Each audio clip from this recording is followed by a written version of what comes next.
Internet. I'm just your average blue-collar idiot who's seen the results of the last election and figured maybe for once I could talk about it. I'm in between calls now at work, so I guess that's a good time. I voted for Kamala because I think she would have been better for the working class or middle class overall. And it seems like a lot of my counterparts disagreed and voted for Trump. Now, what's that mean? I'm not formally educated on politics. I'm not an economist or anything like that. I fix air conditioners for a living, which isn't exactly the creme de la creme of academics, but I understand we at least need to talk about these tariffs that Trump wants to do and how it'll probably affect people like me and other guys out there working every day, and how it'll affect the cost of construction materials, and how it's just going to make our lives a little bit harder to get around. And I understand the major rebuttal to why tariffs are good is we want manufacturing back in the U.S. This is like the thing that's been screamed about since the 80s, if I remember correctly. I don't think it's coming back. I think it left and it's gone. And I think our economy has moved on to other things, and it seems like it's moved on for better reasons, that we make more money. The median wage of households is up more than we were when we were a base manufacturing nation. I don't know how advantageous it is to have Americans making bolts and assembling low quality products instead of us like using those bolts to build aircraft. I think there's more value in taking the final parts of the global supply chain, putting it together, and making some like really cool shit that America does make, and we make a lot of money doing it. And I don't know if trying to bring back base level manufacturing is really something that we should be advocating for.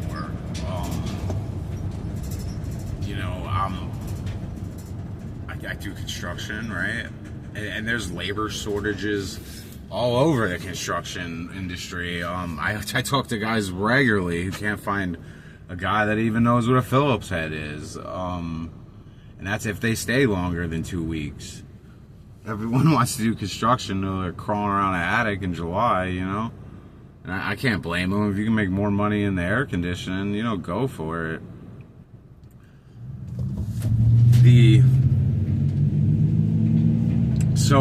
If we essentially double the size of our manufacturing base to do all this low-skilled labor, I don't even know where you're going to get the labor from to do that. I mean, unemployment's been, under 5% for like 10 years, save COVID? Maybe the lesson is that it doesn't really matter if it's Biden, Trump, Kamala, Obama, that the American economy, kicks ass. We consistently do better than most of the world.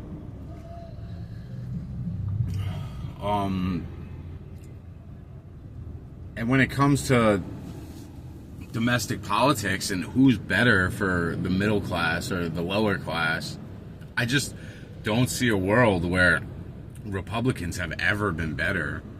I mean, I'm 34. I guess that makes me a millennial. And we went from Occupy Wall Street to electing billionaires. It's wild to think about, just the transformation of the American political system in the last 10 years, 12 years ish. It's kind of funny, and and I'm only trying to make these videos because I see people that are in the same boat as me, where middle class, working class, maybe even lower class, and it seems like Trump's hit along this vein that he'll be better for you, and I don't see evidence of that. I really don't. And if you want to talk about like his main economic policies, it's what tariffs. That's like his main thing. And I've talked to conservatives. I live in a heavily red state, and they're all for tariffs. They want to bring this manufacturing back. It's like they don't even question it.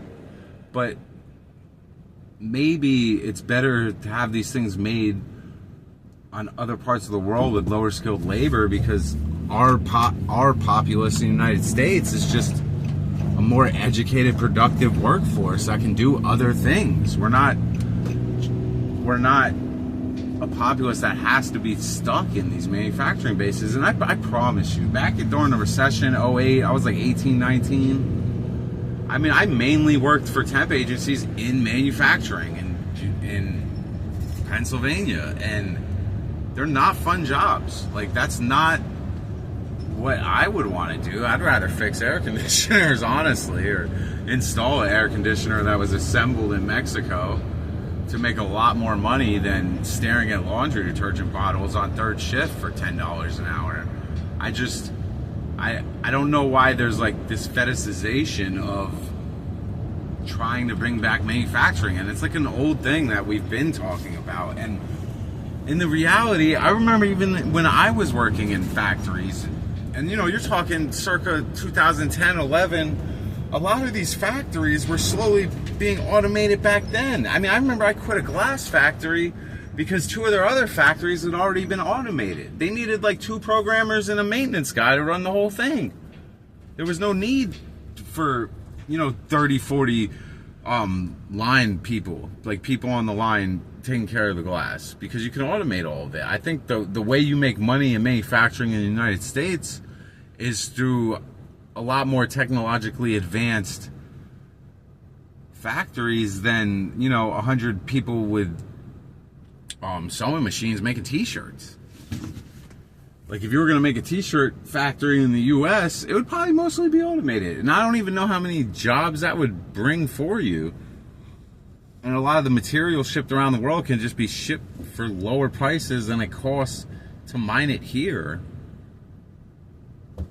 I'm not ready to give up on globalization and the global markets for this idea that we should produce everything at home. I don't understand where this sentiment comes from. And I grew up in the Northeast. I grew up playing in abandoned textile mills. I get it.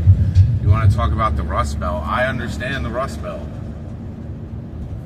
And it seems like that the economy has moved on. And even if you want to bring manufacturing back, it's not like you just snap your fingers and a warehouse is built and now we can process iron into steel. It's not that easy. You have to build an entire supply chain. You have to actually bring in the equipment to do this, unless you're going to use the old abandoned equipment from the 50s that wasn't competing in the 80s. But that's essentially stupid. And I just don't understand. And I just don't see a world where Republicans are better for blue collar guys than Democrats. Republicans aren't the ones advocating for Social Security and Medicare and Medicaid, the things we're gonna need when we're older. Especially good luck getting in a union. Good luck actually doing that for 30 years and getting a good pension. The majority of people I know work for private mom and pop shops, and there's nothing wrong with that, but just know you're not gonna be substantially richer for that decision. It seems like we've just forgotten that there are ways to take care of these lower class people that don't involve them working their life away in a factory. I believe in a lot of the social safety nets that Democrats advocate for. I believe in food stamp programs. I believe that these are good things for society.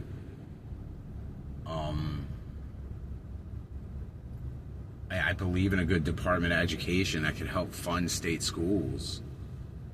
give out Pell Grants for kids of lower class income to like go to school and go to college and try and get a degree.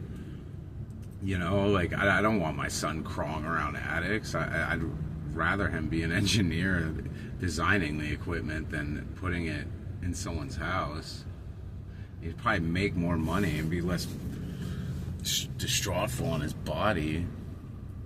And I just want to make this video to see where everyone's head's at in terms of like average people. And I always see, as far as the commentator space in politics and economics, it's always just people far more well off than me or people that I know. And I don't ever really see a lot of just average people talking about these things. And like I promise you, I'm average, you know, I'm just a 50K a year Andy driving around a van fixing people's air conditioners. I'm not anyone special, but I think even if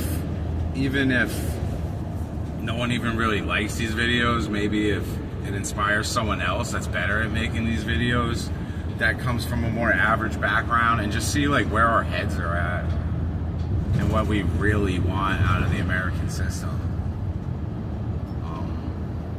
Yeah, that's kind of where my head's at. You know, it's a week after the election and Donald Trump's gonna be president. They took the Senate, they just took the House recently. That vote count was done with. So he'll be able to do essentially a lot of what he wants to do.